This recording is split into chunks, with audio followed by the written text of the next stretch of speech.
Advocate Abu Hena Razzaqi, যে প্রসঙ্গটি ছিলাম আমরা, সেখানে বলা হচ্ছিল হাদিকে হত্যা চেষ্টা প্রসঙ্গে যে বিষয়টি ছিল, যেটি কি নির্বাচন বানচালের কোনো উদ্দেশ্যে করা হয়েছে কিনা। আরেকটি ব্যাপার বলা হচ্ছে যে ট্যাগিং এর রাজনীতি শুরু হয়েছে আবার নতুন করে। আগে যেমন পক্ষ বিপক্ষ ছিল, এখন আবার কেউ মুক্তিযুদ্ধের কথা বললেই সে ফ্যাসিস্টের দোষর। আমি একমত, আমি সেটা তো বলেছি। এখন আবার একটা ট্যাগিং শুরু, মানে 53-54 বছর পর আবার কেন আসলো স্বাধীনতার পক্ষের শক্তির বিপক্ষে? স্বাধীনতা বাংলাদেশের, স্বাধীনতার কথা বললেই দোষর হয়ে যায়। দোষর হবে কেন? যদি কেউ স্বাধীনতার কথা বললে দোষর হয় সে না, কিন্তু কেউ যদি বলে যে অমুক দলকে কেন আনা হবে না, এটা আর একটা চাপ। ইনক্লুসিভ নির্বাচন বলতে তাদেরকে আনা হবে না, এটা আর একটা চাপটার। আচ্ছা, আমি ওটা বলছি না। আপনি এই যে ট্যাগ লাগানো, কোনো ফর্মে আপনি ট্যাগ লাগাইতে পারবেন না। এখন আসেন, এই যে আপনার ওই যে আমাদের বক্তব্যটা কোথায়, এখন এই বয়ানটা আসলো কেন যে স্বাধীনতার পক্ষ শক্তি বিপক্ষ শক্তি? মানে পরাজিত সরকার, যে সরকার চলে গেছে, সে চলে যাওয়ার পর কি স্বাধীনতা চলে গেছে? স্বাধীনতাটা আমার দেশের, অর্জনটা আমার দেশের।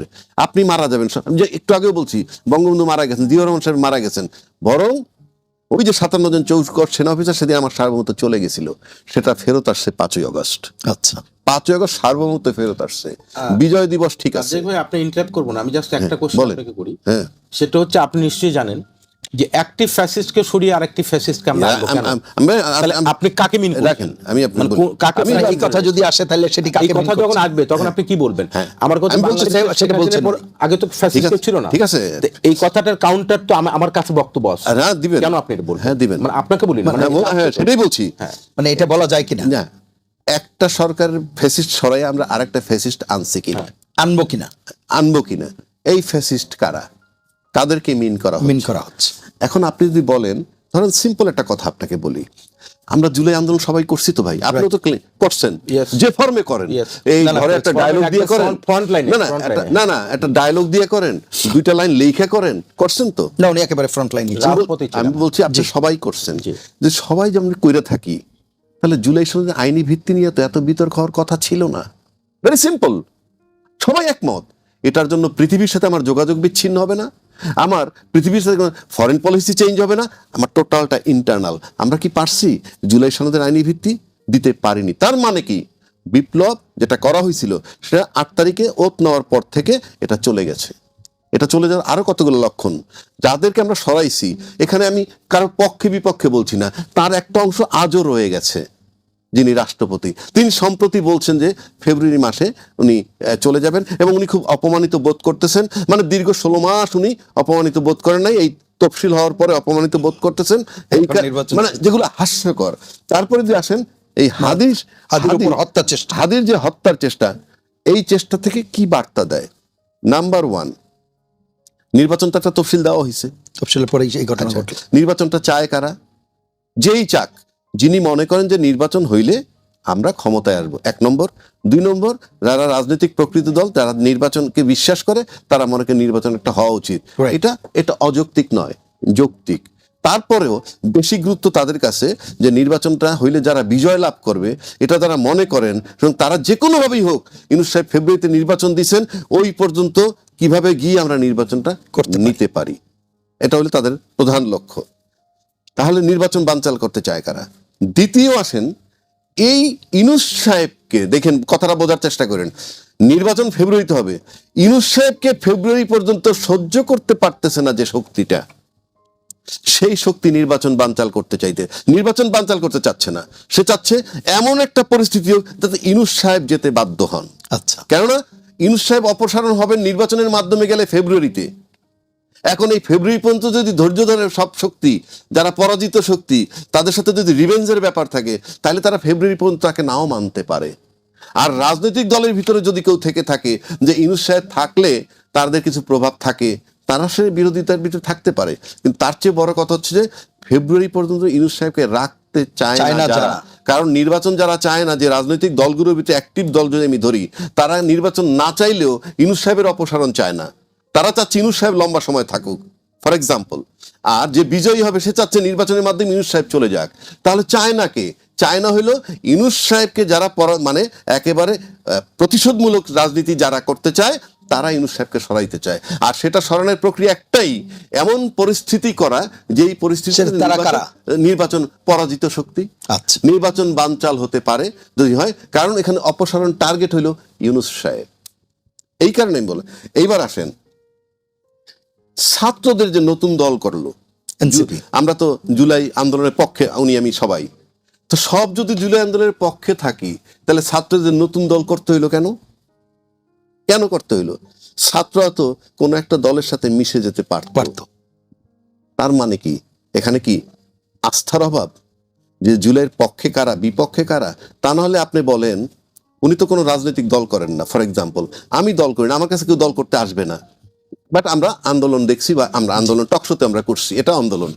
কিন্তু এই যে নতুন ছাত্ররা দল গঠন করলো, এই যে দল গঠনটার দায় কাদের? এই তারা দল গঠন করতে গেল কেন? আস্থাহীনতার সংকটে। এবং সেটা কিসের প্রক্রিয়ায়? সেটা হলো 5ই আগস্টের পর থেকে অ্যাক্টিভিটিস দেখছে, যে রাজনৈতিক দলগুলা মাঠে অ্যাক্টিভ, তাদের অ্যাক্টিভিটিস দেখে তারা শুরুতেই বুঝে ফেলছে যে আমাদের সাথে সেট হবে না, মানে পরিবর্তনের কোনো ইশারা বা ইঙ্গিত দেখা পায় না। যায় না। কেননা জুলাই সনদের আইনি ভিত্তি নিয়ে প্রশ্ন ওঠা উচিত ছিল না।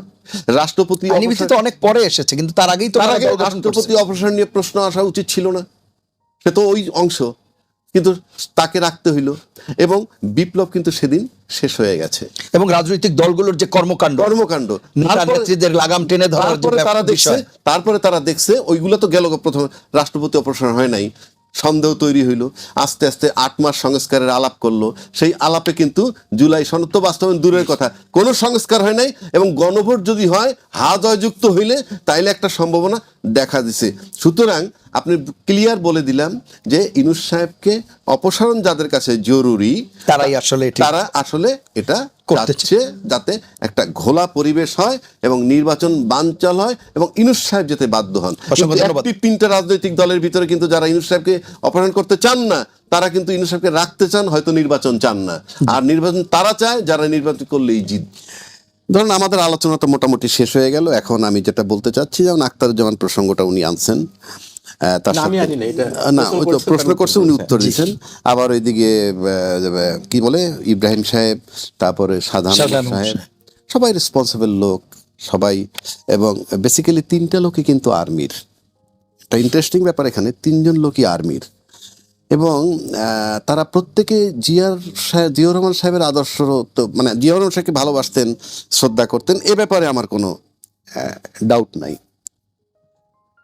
জীবনের শেষ পর্যায়ে এসে সাধারণ সাহেব এবং কর্নেল যে মেজর জেনারেল ইব্রাহিম সাহেব যেটা করলেন, কি অর্জন করলেন? মেজর আক্তার না আক্তার সাহেব পরে আসছি, মেজর জেনারেল ইব্রাহিম সাহেব কি অর্জন করলেন?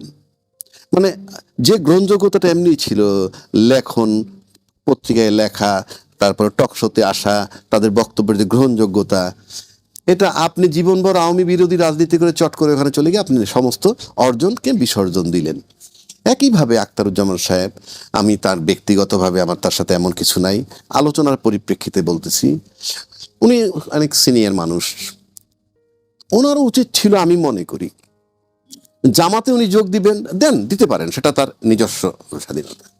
বাট আপনি যেই জামাতকে আপনারা কিছুদিন আগেও বলছেন যুদ্ধ অপরাধী বা কি বলে রাজাকার, ভালো, সেখানে আপনি কি দেখাইলেন? এটা জামাত টু সাম এক্সটেন্ট জামাত বুঝাইলো যে আমরা যে কাউকে অ্যাকোমোডেট করার জন্য তৈরি আছি, আমরা এখন সেই জায়গায় আছি, সেই দল।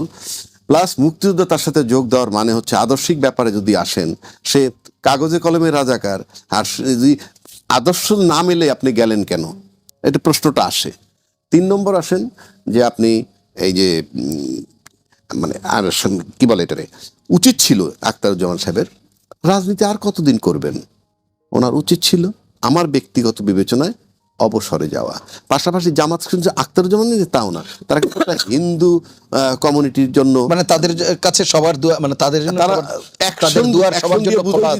সবার দুয়ার খোলা। সবশেষে একটা কথা বলে যাই, নির্বাচনের বিকল্প নাই, নির্বাচিত সরকারের কাছেই ক্ষমতাটা যাওয়া উচিত। কিন্তু তার আগে যারা আমরা নির্বাচন চাই তাদের এটাও ভাবা উচিত যে আমরা সকাল বিকাল যাকে ব্যর্থ বলতেছি, অস্ত্র উদ্ধারে ব্যর্থ, লেভেল প্লেইং ফিল্ড দিতে ব্যর্থ, হাদিকে কন্ট্রোল মানে সেভ করার ক্ষেত্রে ব্যর্থ, অস্ত্র উদ্ধার, এইভাবে যাতে আপনি যান খালি দেখবেন তার ব্যর্থতা আর ব্যর্থতা। অন্য প্রশংসা তো করলামই, এত ব্যর্থতা যার নির্বাচনের ক্ষেত্রে সবগুলা কিন্তু রিলেভেন্ট। এত ব্যর্থ একটা সরকারের কাছে সুষ্ঠু নির্বাচন আপনারা সুষ্ঠু নির্বাচন আশা করে কোন আস্থায় নির্বাচনে যাচ্ছেন, নাকি শুধুই ক্ষমতায় যাওয়াটাই আপনাদের লক্ষ্য? আমার তো নির্বাচন আমি চাই, কিন্তু নির্বাচনটার আগে আপনারাই তাকে সর্বক্ষেত্রে ব্যর্থ বলতেছেন। প্রতিটা রাজনৈতিক দলের প্রতিনিধি নির্বাচন রিলেটেড যে বিষয়, হ্যাঁ, নির্বাচন রিলেটেড সব ক্ষেত্রেই সরকার ব্যর্থ। আপনি আইন শৃঙ্খলা বলেন, যা কিছু বলেন, টকশোতে এসে বলি, আমি বলি, XYZ বলেন, তারপরেও এত আস্থা কেন যে উনি একটা অবাধ সুষ্ঠু নিরপেক্ষ নির্বাচন দিবেন? This is a question to the politicians as well as to the people of the country.